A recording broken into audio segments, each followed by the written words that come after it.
On découvre donc là une station météorologique de moyenne gamme à un tarif tout à fait abordable et qui fait pas mal de choses. Alors à l'intérieur du paquet, on a la station météo de base, un capteur de température externe et un manuel d'utilisation complet multilangue, donc en particulier en français.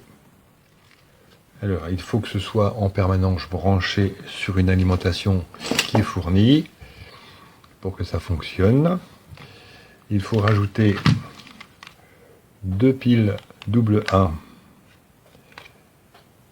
au capteur externe pour qu'il émette.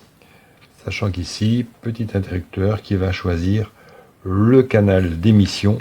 C'est intéressant si on a plusieurs sondes externes. Alors le fonctionnement est tout à fait classique. Voilà, on va déjà voir ce qu'on affiche. Donc si on fait le tour, on a ici les prévisions météorologiques, la pression atmosphérique, la température à l'extérieur, l'humidité à l'extérieur. Ici est symbolisé le canal de transmission. Ici on a l'humidité à l'intérieur, la température à l'intérieur. Normalement, les deux devraient être identiques puisque notre capteur externe est situé au même endroit que le capteur interne. Donc on voit la précision des mesures est à peu près à 1 degré. Ici, c'est la partie administrative.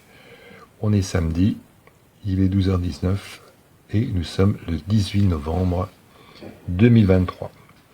Alors le bouton le plus important, c'est le bouton ici du haut, 7, qui permet, par une pression longue, d'entrer dans le menu de réglage. Les touches haut et bas permettent de paramétrer les réglages. Par exemple, si j'appuie long, voilà, je choisis la langue, ici français, puis je choisis, si je veux mettre des bips, on va activer les bips, désactiver les bips, c'est quand même plus sympa sans bip. Ensuite, nous avons ici la référence de la pression atmosphérique, donc il faut un baromètre, l'unité de température, si on veut un radiopilotage, la zone climatique, bon, je laisse sur 0, puis l'année, le mois, le jour et le format 24 heures ou 12 heures. On règle l'heure et les minutes. Et la tendance météo globale. On a ici une petite touche qui permet de régler la luminosité de l'écran. Et pour celui qui ne tolère aucune lumière, ça s'éteint même pendant la nuit. Alors d'autres touches.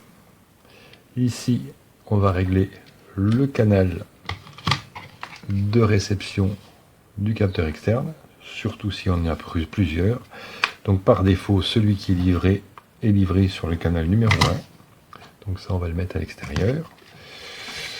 On a ici le paramétrage du radiopilotage. On peut mettre une alarme. Voilà. L'alarme à 7 h du matin, on va régler ça comme on veut, hein, tchac tchac.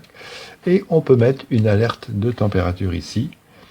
Température chaude à l'extérieur à 35 degrés.